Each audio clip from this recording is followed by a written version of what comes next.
A socialização do ensino domiciliar, ela é extremamente mais benéfica para a criança do que a socialização escolar. E para falar sobre socialização, primeiro a gente precisa definir o que é isso, né? Especialmente nessa fase da criança.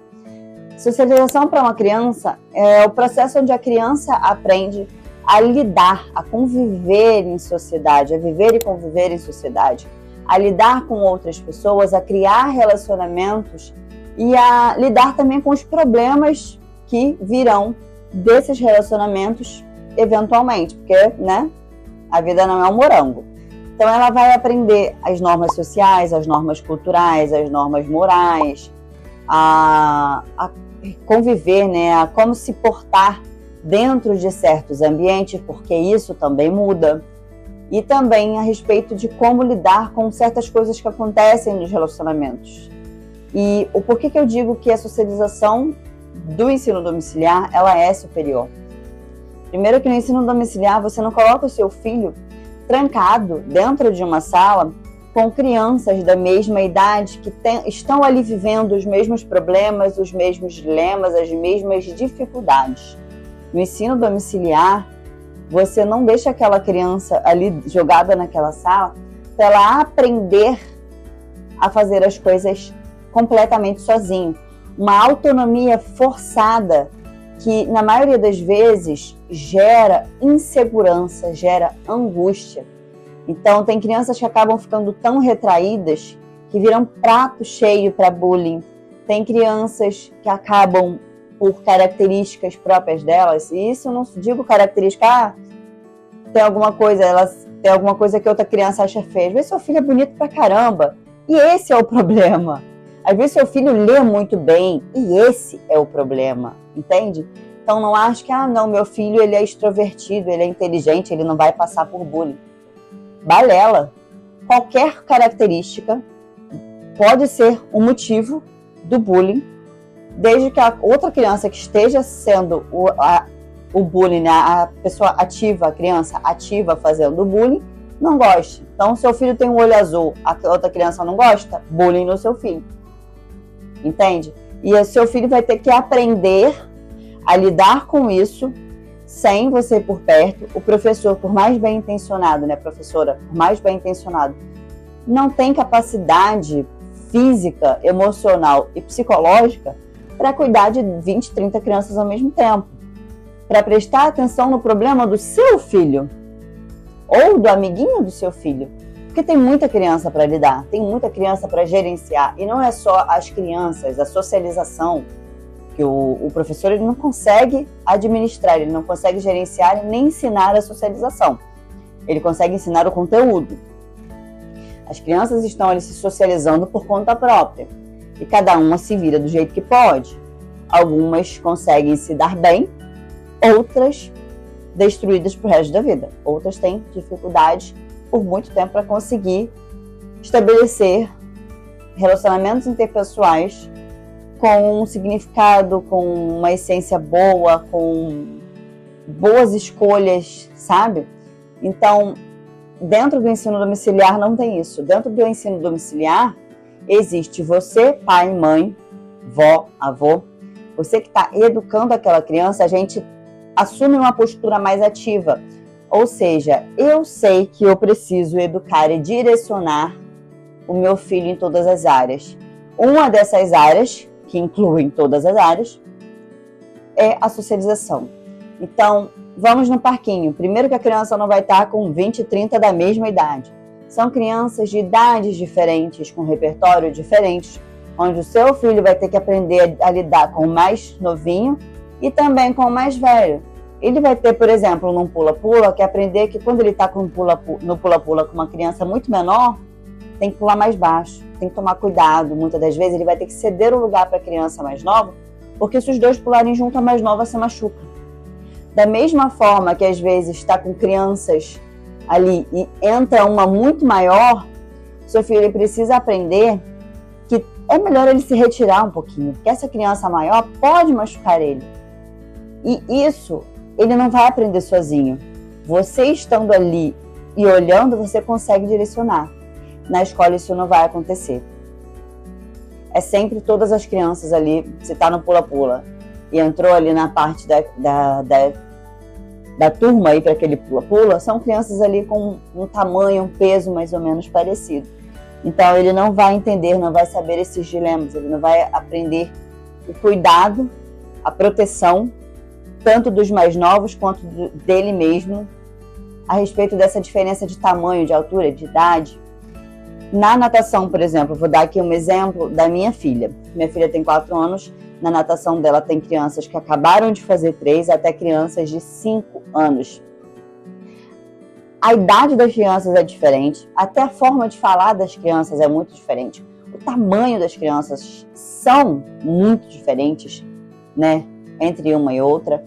E a minha filha, ela aprende ali a socializar com uma gama muito maior do que ela aprenderia. Ela tem um repertório muito maior do que ela teria dentro de uma sala de aula.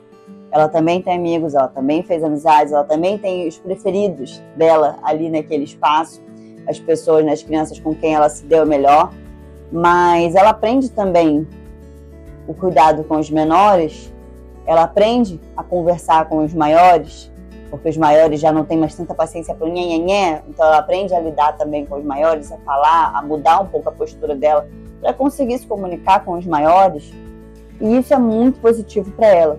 E o ponto que para mim é o mais positivo de todos é que eu estou lá. Então, se o professor chama a atenção dela, nesse caso onde tem um professor, né, e eu estou ali de fora observando, eu não falo por cima dele, mesmo que eu esteja reforçando o que ele está dizendo. Eu deixo que ele fala, por exemplo, tem pouco tempo atrás, a minha filha estava fazendo muita bagunça, numa aula específica de natação. Então o professor chamou a atenção. Eu estava olhando, observando, prestei atenção em tudo.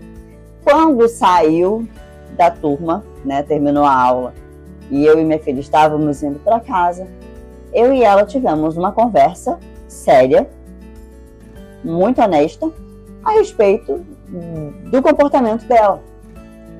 E minha filha teve um comportamento ruim 2 vezes, em 2 aulas, e parou. Porque é esse direcionamento, eu consigo ver quais são os pontos que minha filha precisa melhorar, os pontos que eu preciso reforçar nela para que ela mude o comportamento, para que ela entenda que aquilo está errado, e eu consigo falar aqueles pontos, exemplificar o que ela fez de errado e qual é o certo a se fazer, e ela entende.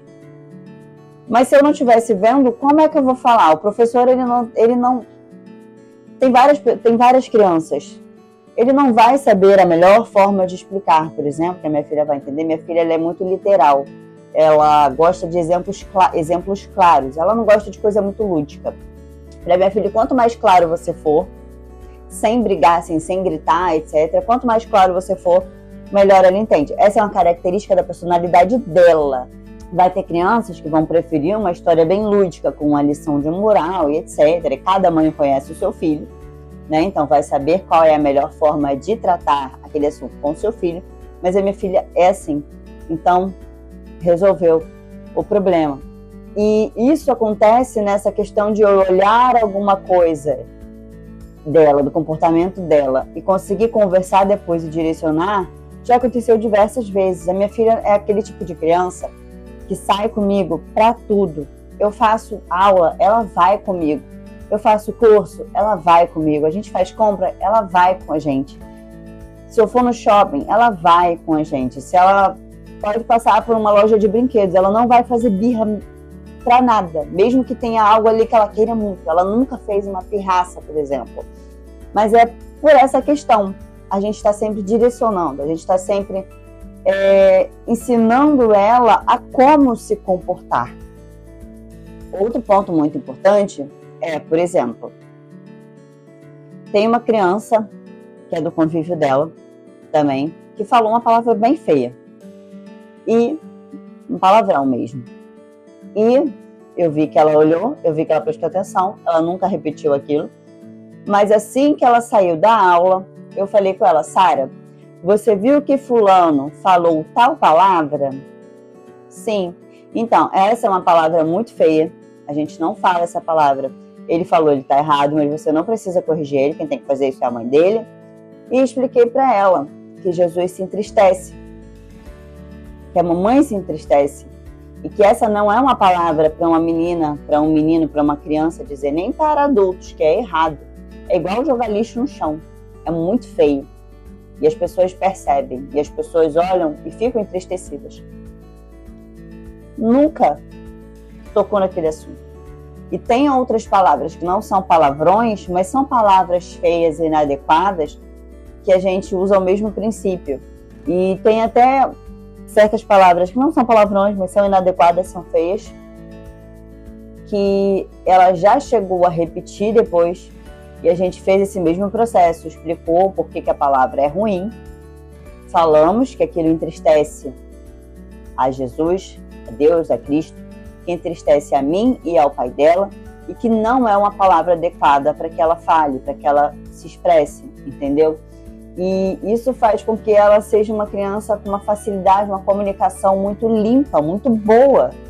Ela sabe se expressar. Minha filha, quando ela fica triste com algo, ela chega e ela fala, estou triste por causa disso, disso, disso.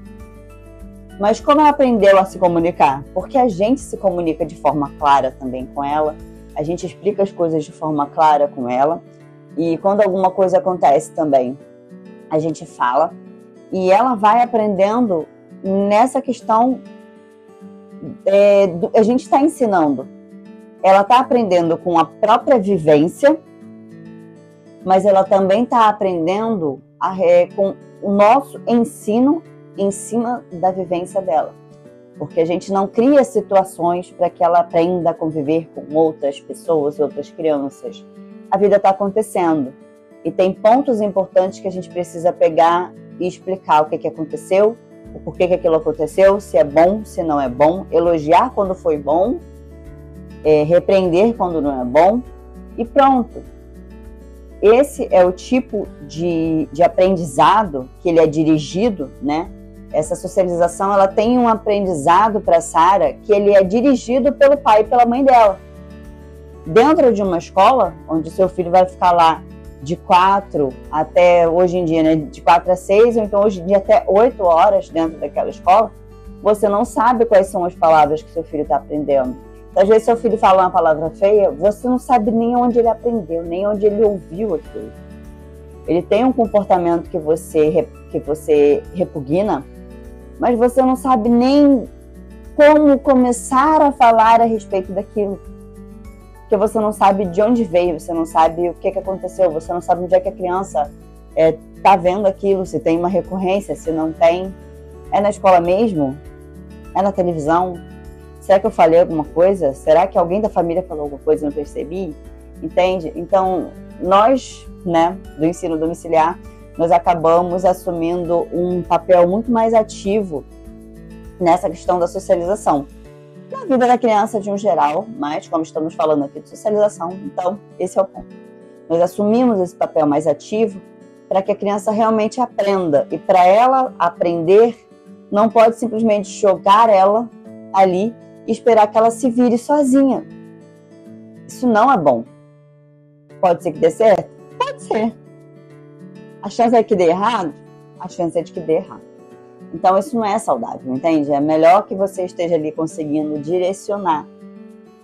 Fora que, com relação à socialização da escola, ai gente, as memórias que eu tenho do meu próprio tempo escolar não são boas. Não são boas. São de muita humilhação, são de muita angústia, são especialmente das fases, né? Onde teve muito bullying, onde teve muita perseguição. São coisas que me tornaram, né? Eu sei que hoje em dia, se acontecesse hoje em dia eu tenho uma mente que ela é capaz de digerir as coisas e de pensar e raciocinar. Mas quando eu era criança, eu não tinha isso, eu não tinha esse repertório para conseguir analisar as coisas. Então, fizeram com que eu fosse uma adolescente bem rebelde. Entendeu? Bem estressada, que, meu Deus do céu, nada presta, ninguém presta, tá todo mundo errado e etc. Então, assim, a socialização que eu tive na escola, ela foi prejudicial. Eu fiquei muito tempo sem querer estudar. Eu gostava de estudar na escola, só não queria ir para a escola. Mas foi tanto estresse que eu passava na escola que eu passei bastante tempo sem querer estudar. até que eu me interessei por alguns assuntos e eu voltei a gostar de estudar. Mas foi um redescobrimento, entende? E eu acho engraçado esse ponto de vista, sabe, que a gente tem. A gente não, porque eu não tenho, mas que muitas pessoas têm, de que o certo para socializar a criança é deixar ela lá, jogar ela no meio de várias crianças e esperar que ela aprenda sozinha. Porque até para trabalhos simples, como um caixa de supermercado, você não contrata alguém e senta ela ali na cadeira e fala, aprende aí. Aprende. Ela não vai saber o que vai fazer. Ela vai fazer o quê? Tem que apertar alguma coisa? Tem que pedir para a pessoa botar o CPF? Qual botão pede para ela botar o CPF? Eu que tenho que botar o CPF para ela? Onde é que eu aperto para falar que é cartão? E quando não bipou, o que eu faço? Onde eu tenho que aplicar? Onde eu tenho que clicar para colocar manualmente o código? Ela não vai saber. Precisa de uma instrução. Mas aí, nós adultos, que tratamos outros adultos com muito mais respeito do que tratamos o nosso próprio filho, achamos que dentro, né, de um mercado, por exemplo, a gente tem que pelo menos chegar aqui e ensinar o operacional, o como se faz daquela função, para que aquele adulto aprenda a fazer aquilo. Mas para uma criança a gente coloca ali dentro da sala e, meu amorzinho, se vira, uma hora eu tô aí para buscar você, tá bom? É hipócrita, é complicado, mas é um dos principais argumentos que as pessoas falam a respeito da socialização. Quando a gente pensa em homeschooling, né, e as pessoas falam muito a respeito dessa questão da socialização, é muito triste que ainda não haja uma regulamentação dentro do Brasil para o ensino domiciliar, porque isso impossibilita pesquisas, isso impossibilita comparações, né? Isso impossibilita métricas, porque as famílias, elas não vão aceitar participarem de uma pesquisa pelo medo, pela insegurança jurídica que a gente vive, né? Não é ilegal, mas também não está regularizado, então todos têm medo de denúncia. Não existe pesquisas aqui dentro do Brasil a respeito disso. Mas em outros países, especialmente os Estados Unidos, a gente vê que as crianças que fazem ensino domiciliar, que são alunos homeschoolers, eles têm uma socialização superior às crianças escolarizadas. Eles têm um avanço, né, intelectual, em questão de conteúdo mesmo, em questão de entendimento, muito avançado às crianças escolarizadas. Eles estão vários degraus acima. E eu não digo isso para inferiorizar as crianças escolarizadas. Eu acho que a escola existe por um motivo. Precisa. A maioria das pessoas que eu vejo hoje em dia não é capaz de educar o próprio filho. Seja por não ter paciência, seja porque precisa de fato trabalhar o dia inteiro fora e vai fazer o que com a criança? Vai deixar ela sozinha em casa? Não tem como. Vai deixar de trabalhar e ficar com a criança em casa e viver de fotossíntese? Não tem como também. Então, assim, a escola, ela é necessária em alguns casos. Ela é um mal necessário em alguns casos. Muito necessário. Mas para aquelas famílias que não têm essa necessidade e têm algum certo privilégio, que eu entendo que o que eu tenho aqui em casa é um privilégio. Meu marido se mata de trabalhar e eu tenho essa possibilidade de ficar com a minha filha e não me preocupar com conta. Então, eu posso educá-la em casa. Então, assim, eu não estou falando mal das crianças que vão para a escola, nem dos pais que precisam colocar as crianças na escola. Eu estou apenas colocando fatos aqui na mesa para que a gente consiga discutir. As crianças do ensino domiciliar, elas têm um aprendizado superior. Elas têm um entendimento a respeito de como aprender superior às crianças escolarizadas.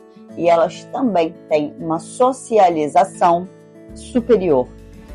E isso não é opinião, são estudos que a gente vê, especialmente em lugares, né, como os Estados Unidos, em alguns lugares da Europa, que mostram isso. E eu gostaria muito que as pessoas hoje em dia, que quando a gente fala alguma coisa a respeito de homeschooling, As pessoas já falam, mas vai socializar, vai criar seus filhos dentro de uma bolha, vai criar um monte de Enzo que não sabe fazer nada, que não sabe lidar com os problemas da vida. Eu gostaria muito que essas pessoas elas pudessem ter a oportunidade de ver o que acontece realmente, que são crianças que elas têm um desenvolvimento muito mais amplo, muito mais respeitoso e que acaba sendo muito mais benéfico. Então a criança ela não perde nada por ter um ensino domiciliar, especialmente porque as famílias do ensino domiciliar elas fazem mais atividades, acabam fazendo mais atividades extras. Óbvio que tem crianças que fazem mais, tem crianças que fazem menos, devido até à condição financeira e também ao local, né? Eu moro hoje em dia em cidade, mas eu sei que uma criança que mora no interior não tem a capacidade, muitas vezes, de ir na natação 2 vezes na semana, como a Sara faz, de ir na aula de música 1 vez na semana, como a Sara faz. Sair 3 vezes na semana para atividades extras é complicado. Mas as famílias que assumem esse papel do ensino domiciliar, elas assumem também essas atividades extras. Então, eu vejo, né, como tem um pastor aí bem famoso, inclusive, que ele pratica o ensino domiciliar, e ele ensinou, não sei se foi piano ou se foi violão para o filho, guitarra, algo assim, e ele mesmo não sabe. Então, você não precisa saber fazer tudo. Você precisa saber o que você vai ensinar. Aí, às vezes, eu vejo a pessoa, mas como é que a pessoa sabe? Ela vai ensinar matemática se ela não sabe nem fórmulas complexas, se ela não sabe a fórmula de Bhaskara, se ela não sabe equação de 2º grau. Calma aí, seu filho está aprendendo o que agora? Subtração e adição? Então, o que você precisa aprender, se você não sabe, para ensinar o seu filho agora, é subtração e adição. A próxima coisa que o seu filho vai aprender, o próximo conteúdo, é multiplicação. Então, você aprenda antes de ensinar a multiplicação. Se você acha que você não está conseguindo ter um êxito muito bom com o seu filho em algum tipo de matéria, você pode ver maneiras diferentes de ensinar. Então, você vai construindo essa relação do ensino-aprendizagem junto com o seu filho. Muitas vezes você sabe um assunto, mas a forma que o seu filho vai aprender aquele assunto é outra. E esse é um papel que eu vejo as famílias educadoras assumindo de uma forma muito bonita, muito honrosa, sabe? Mas eu entendo que as pessoas que não têm esse repertório, que não conhecem nenhuma família próxima que pratica, né, o ensino domiciliar, até pelo fato de que as famílias educadoras são bem discretas pelo cenário atual, elas não têm esse repertório para entender como funcionam as coisas, né? Então, se você gosta do ensino domiciliar, se você se interessa por esse assunto, se você entendeu, né, a respeito desse assunto da socialização, se você acha que tem alguma coisa que eu esqueci de colocar, coloca aqui. Eu gosto de conversar, vocês vão ver em alguns vídeos que tem conversas mesmo nos comentários, que a gente vai colocando pontos. E eu acho que isso agrega muito para mim, para vocês, para quem está lendo aquele comentário, independente de quanto tempo depois que ele foi escrito. Então a gente tem conversas bem enriquecedoras aqui nos comentários também. Para você que não sabe como começar, está perdida nos conteúdos, está acontecendo agora em novembro, tá? Se você está vendo esse vídeo depois, eu estou falando agora em novembro de 2025. Está acontecendo a Black Friday da John Knox, que é o Knox Kids, que é o conteúdo, o material de currículo clássico que a minha filha usa. Então, vou colocar aqui na descrição, no descritivo desse vídeo, um vídeo que eu gravei mostrando esses conteúdos por dentro, se você tiver interesse em começar. É uma ótima forma de iniciar o seu ensino domiciliar, o seu homeschooling, porque você já vai ter ali todas as matérias que você precisa para estar aplicando com os seus filhos. E depois disso, se você quiser experimentar outras teorias, outros currículos, fique à vontade. Mas tendo esse planejamento todo certinho, todo bonitinho, com o material todo bonitinho, você já tem um ponto de partida muito bom. Fora que eles também fornecem um apoio pedagógico, que você precisando, você, necessitando aprender a ensinar alguma coisa ou não entendendo como avançar em algum conteúdo, em alguma coisa específica, você pode estar mandando mensagem para eles, os professores respondem bem rapidinho. E é um material que eu uso aqui dentro de casa, por isso que eu recomendo. O link também da escola está aqui na descrição. Não se esqueça que efetuando a compra do currículo, você pode colocar o nosso cupom, que é sabrina.reis, tudo minúsculo. Não esqueça de colocar, porque você tem desconto, tá? Todo mundo aqui do nosso canal tem desconto lá na Junnox. E conforme eu for adquirindo outros conteúdos, outros currículos, etc., eu vou falar a respeito aqui também, mas é que como esse está muito completo, está muito enxutinho, por enquanto a gente não vê necessidade de incluir outros. Se você gostou desse assunto, da socialização, quer falar com o seu marido a respeito disso, com a sua esposa a respeito disso, ou mandar para aquele familiar que ele está interessado também, ele quer entender, mas ele ainda não entende por que é mais benéfico a socialização dentro do ensino domiciliar do que o efeito na escola, então manda esse vídeo para essa pessoa. E se alguém te mandou esse vídeo, presta atenção, e essa pessoa está fazendo o ensino domiciliar ou está interessada em fazer o ensino domiciliar, mas ela te mandou esse vídeo, sinta-se extremamente privilegiada, porque ela está te incluindo em uma decisão muito importante da vida dela. E se ela te mandou esse vídeo, é porque ela quer, de alguma forma, a sua participação, o seu apoio. Então, esse vídeo fica por aqui. Estou muito feliz que a gente voltou. A gente ficou um tempo aí, né? Fora, gente. Vou até explicar o porquê que a gente ficou um tempo sem gravar. Ó. Teremos uma nova integrante da família. Sara está extremamente feliz, interessada. Esse daqui, né, é um dos motivos, porque no comecinho aí eu fiquei bem morta, mas agora já retomamos tudo certinho. Agora eu já consegui me sentir eu de novo, né? E o outro motivo eu conto mais pra frente aí. Então é isso, gente. Esse vídeo fica por aqui, a gente vai ficando por aqui e eu desejo muito sucesso, muitas bênçãos no seu ensino domiciliar, seja ele integral ou seja ele feito apenas no after school. Então, um beijo para vocês, até o próximo vídeo. Não se esqueça de deixar o like, de curtir, de comentar, de se inscrever. Se possível, ative o sininho, não custa nada, né? E tchau, gente. Um beijo.